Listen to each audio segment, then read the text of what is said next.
Hello everyone, my name is John Daly and I'm Quality Partner here at the Logistics Academy.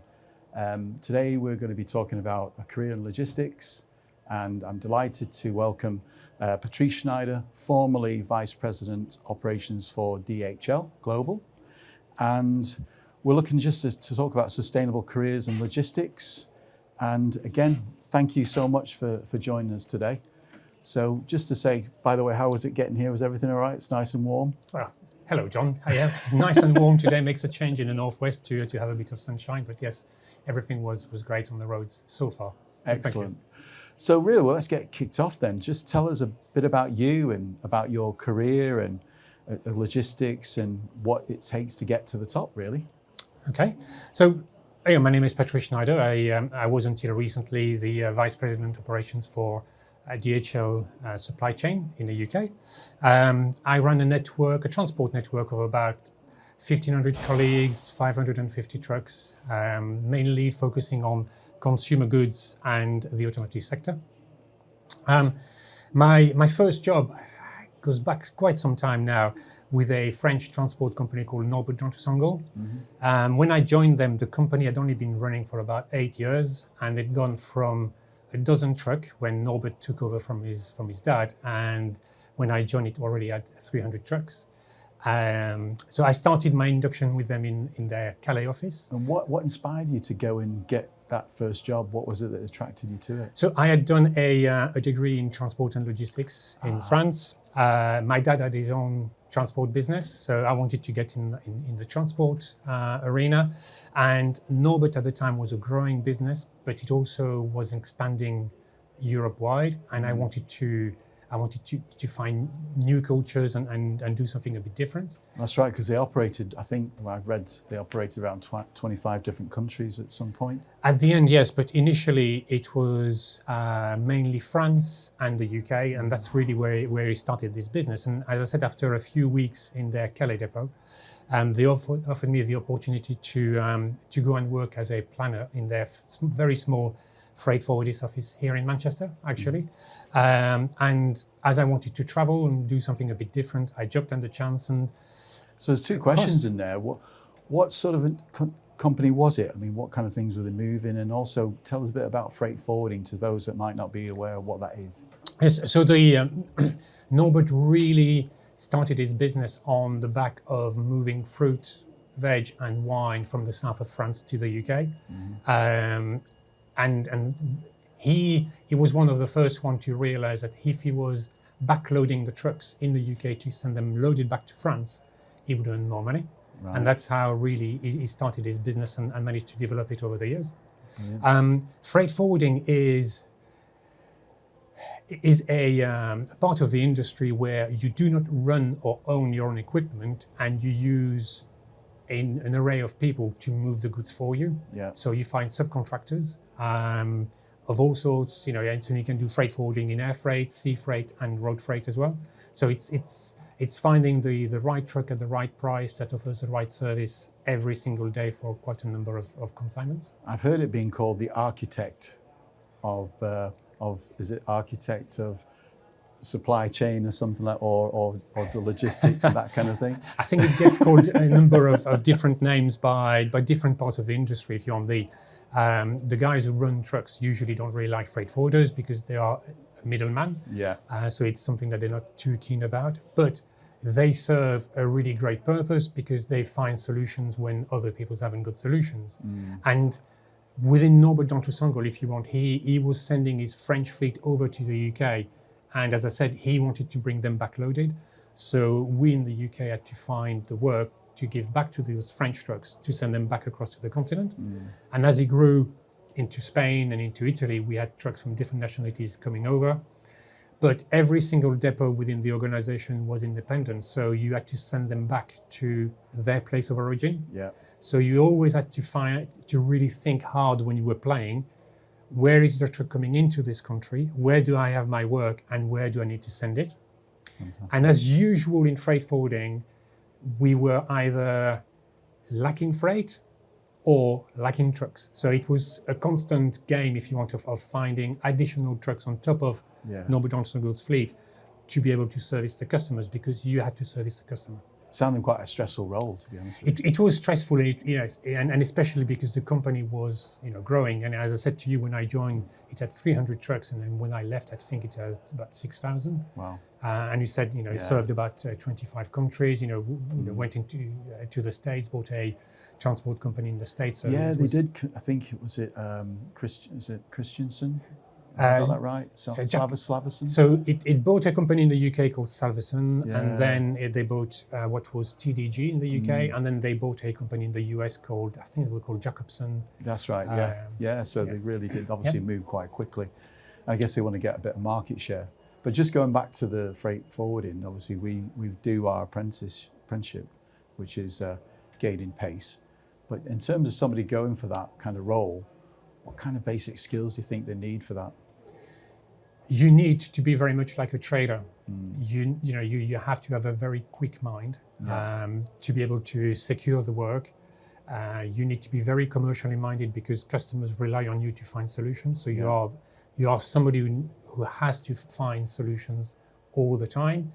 And as I said, you need to be commercially minded with your own customers, but also with all of the subcontractors you use, because without them, you can't move the goods. So you need to be really mindful that you offer good prices, that you respect people.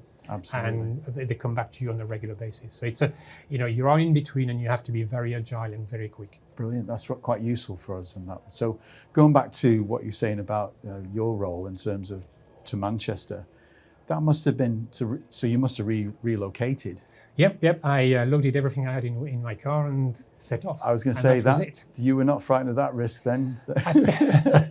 When you're young, you have nothing to lose, so you take chances. And to be honest, that's how I conducted my career after that. I took chances all the time. Not stupid chances, but I took chances. And I think if you take risks and you challenge yourself, you move. Absolutely. So in terms of that job role and the starting position of that, what did that look like for you? Would you say planner? I was a planner, so I was on the desk, talking to all of the drivers, talking to all of our offices on the continent, talking to customers to look for freight, talking to other subcontractors to find people to help us when we needed to. So it was really planning the work on a day-to-day basis. Excellent. And then was that the starting point for you? And then what was immediately after that? So because of the growth of the whole of the business, the office grew. My boss moved on. I took his position as office manager in Manchester, and then we ended up with about 5 offices, in the UK. So I became operations manager for all of the UK offices. And what about that transition of being a planner into management? Did you have any training or support, or did you have to draw on any particular skills that brought that forward? I had a really good mentor, my boss at the time, and I think that's very often the case. If you have a good mentor, they teach you the ropes, and he was very commercially minded, so he really made sure that I understood how commercial you need to be to get on board with the customers and the subcontractors. So yes, I had a really good mentor, and it really helped. Excellent. So obviously you moved in different countries, and I wanted to touch base on that. That must have provided some different challenges for you. Yes, just from a lifestyle point of view and getting on. Yeah, definitely. So after the job here, I went.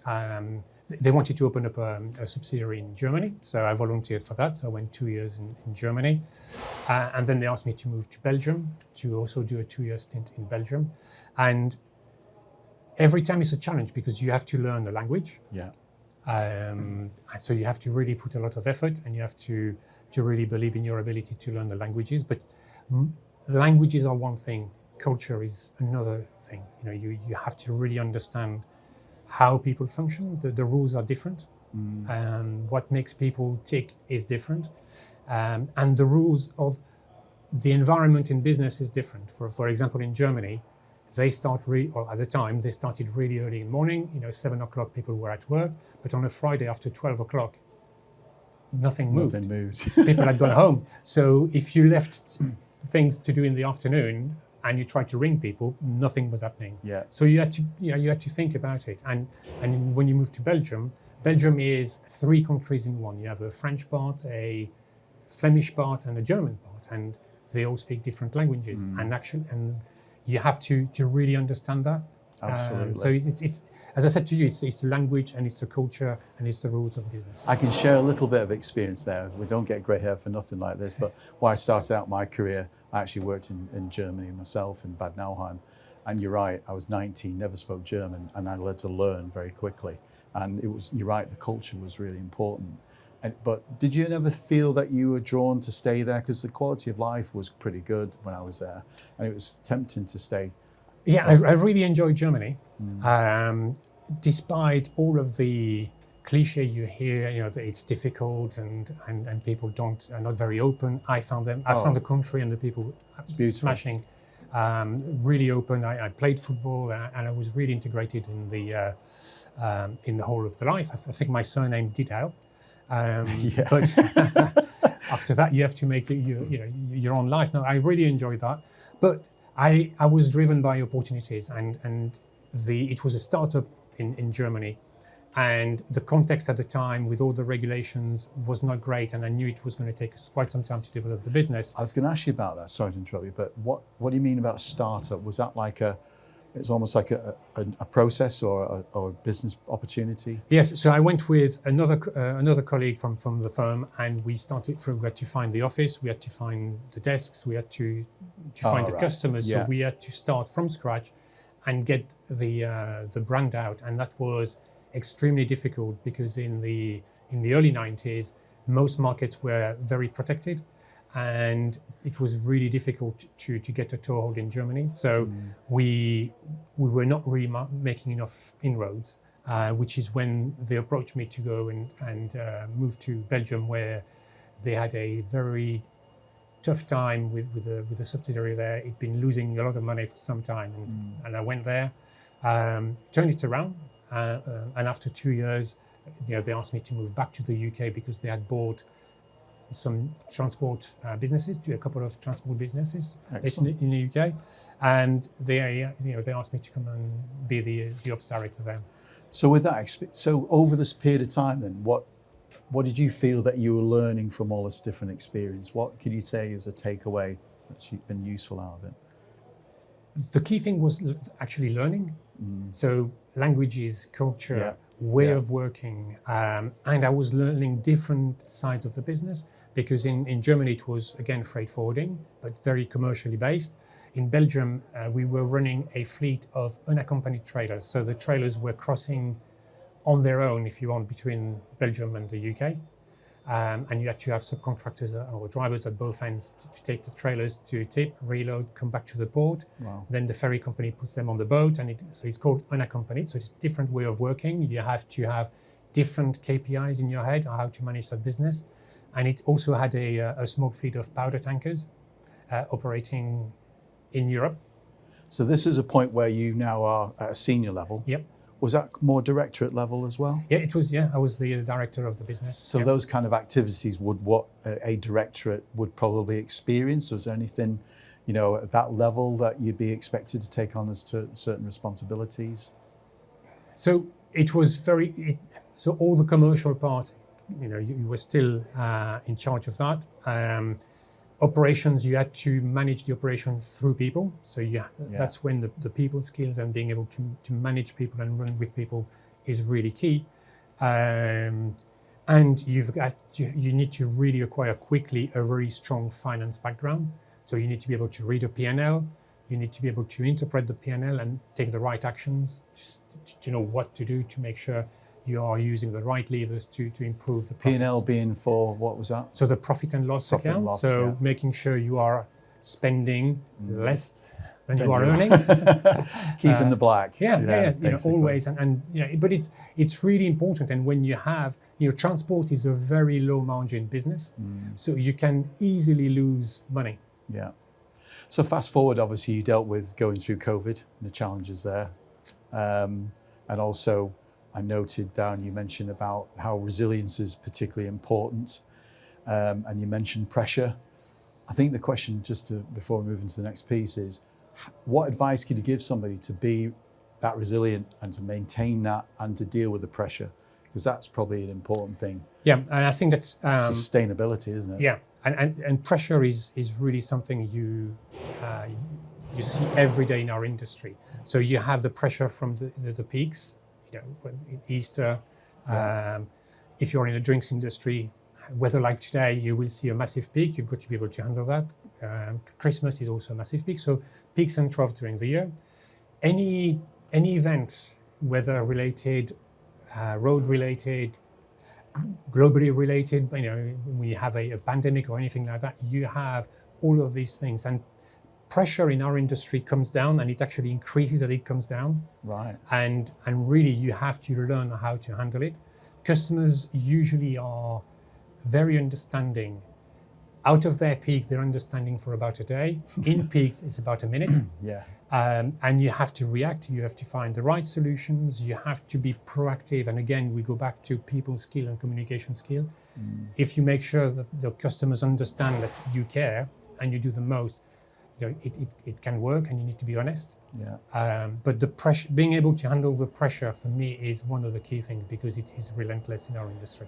I would imagine planning and being organised is one of the key strengths, because if you are planned for those forthcoming events as best as you can, you've got less, hopefully, less variation on the day. Or whatever absolutely, and I think it's one of the key things is being able to be organised, to anticipate, and also have other things in your life to balance it. So it's important, for me it was sport. Brilliant. It was a really good outlet, and I could get rid of everything for an hour and a half. I forget about work, but you actually forget about work. So everybody has got something different, but you need to have that balance. Otherwise, your life becomes untenable. Brilliant. Develop a lifestyle, I like Yeah. that. So in terms of the logistics sector and what you've just given us there, talk a bit about the different job roles and some of the different pathway potentials that you've come across in this area. Well, we are a very diverse industry, but it's all about people. And I think a good example. I started on the planning desk, and I took different roles, and I climbed up. And not everybody wants that, but it's an industry where you can actually make your own path, and you have opportunities all of the time. You need to seize them. You need to be willing to put the work. You need to challenge yourself and learn. I think it's quite important. Always wanting to learn something new, something different. But there are, the jobs are there, and you can start on the driving side, whether it's a forklift, a truck, an 18-ton, a 44-ton. You can start anywhere you want, and you can remain in that job, or you can grow and do something different. So I think it's really open, and it's within our industry, you have a number of roles. So you have the driving jobs, you have the management roles, but you have a number of support people. You've got a lot of analytical people. When you run a large warehouse, you need to have people managing your stock. You need to have people looking at the balance of the flows. When you are even, the networks I was running, I had to have a couple of analytical guys looking at how the trucks were moving and how the network was moving. So you have, people who need that certain skills for that. Absolutely. And you have health and safety people. I think that we are thankfully now in an era where health and safety is fundamentally important. Everybody should be able to come home safely. Yeah. And I think it's important. So we as individuals have got a responsibility, and the businesses have a responsibility to have the right people. So you have a number of jobs in health and safety as well, in HR, in finance. So it is, quite varied, and you can actually find the things that really interest you. That's the main thing, is that finding that interest. Do you get many people come from different sort of sectors that you wouldn't expect into logistics, or they've been attracted to by certain skill sets because it might be transferable? I've found throughout my career that the majority of people are born into transport and logistics, and then they unfortunately stay in it for the rest of their lives. I think you get in it, and it's because it's so dynamic, because it changes all the time. You have to adapt, and I think that's what challenges people and make them stay, because it is different every day. Absolutely. So I guess in terms of skill set and attributes, you've kind of touched on that. What sort of hints and tips, being an employer yourself, somebody coming into this sector, what advice could you give them to want to thrive and get sustainable employment? you've got to be ready to challenge yourself. You've got to want to learn, and you need to be resilient. So these are the key three things for me. After that, communication skills are important, and people skills are very important as well for your development. Yeah. And I found that even at some of the lower role, if we can call them like that, you need to have good communication skills, because drivers now have got far more responsibilities than they used to have. Yeah. They are the face of every single company with customers. That's so they have to be able to communicate properly. And we've all had examples of delivery drivers chucking your stuff all over the fence, and you as a customer not being very happy. But it's the same thing if you have a driver coming in with his 44-ton truck, not being helpful, not being polite. They're the things that really impact on your business as well. Do you have many drivers transition into likes of freight forwarding or that kind of activity? The majority of them go onto different roles within the transport office, yeah. Right. And I think it's important for employers to give drivers that ability, or to be able to, and it's one of the things that we did in our previous company, is that when we had different sectors, for example, we were serving the pubs and clubs, and it's a very physical and demanding job physically. So after a certain age, you need to be able to transfer these drivers on jobs that are requiring far less, for example, just going from DC to DC. So as an employer, you need to look at different ways of getting the workforce happy in what they're doing. So if the driver is happy to carry on driving but cannot physically do the moving of the pallets or the moving of the kegs, let's move them to something that's less physically required. But also, you need to be able to give them opportunities to go into health and safety, training. We at DHL had a lot of drivers moving into the training side. It's important because the standard of driving has improved, needs to improve all of the time, and you need to get all of these things happening. We did a lot of work on what you call here staying in the green. Important, really critical. So we were using former drivers to deliver that kind of stuff as well. Fantastic. And I think the message in there is having that oversight of the journey. All your team is having a plan, isn't it? So when they get to a certain point, and I think that's where hopefully we're seeing more of that with the organizations.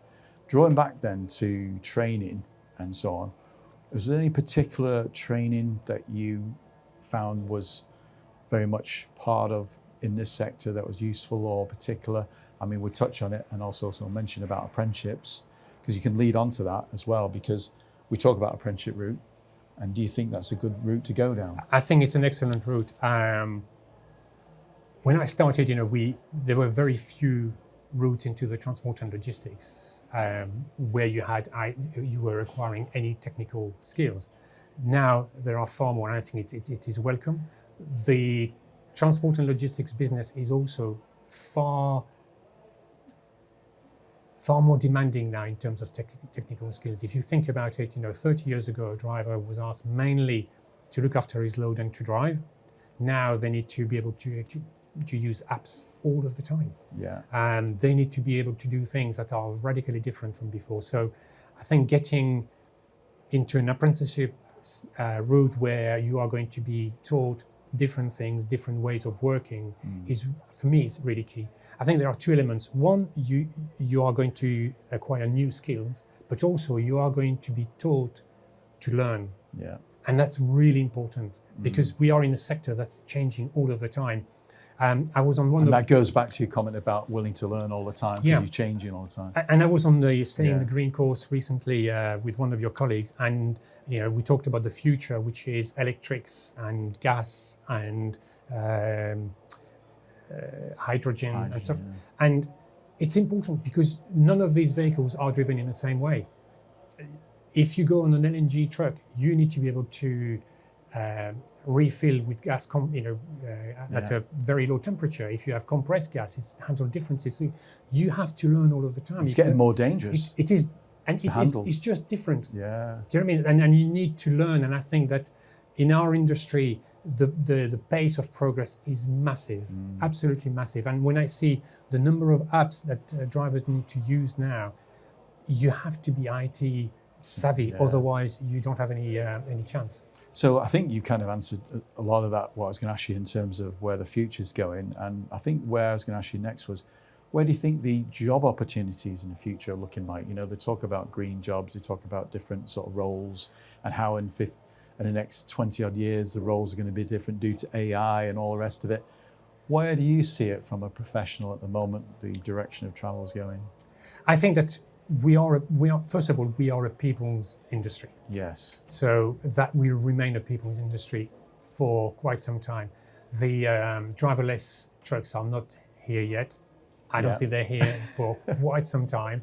And in warehouses, you also have to be able to move the pallets from the storage area to the loading bay and vice versa. So there is a lot of manual work that still needs to be carried out. So some of the jobs are not changing, others will change over time, absolutely.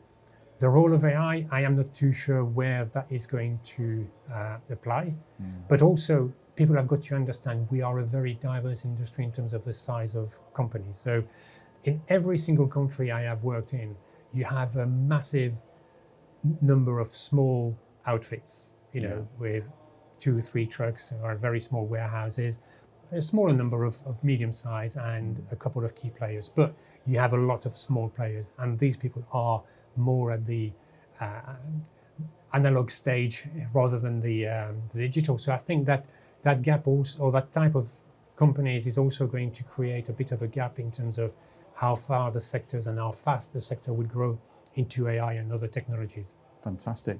Thank you so much for your experience. I was just coming to the end of that.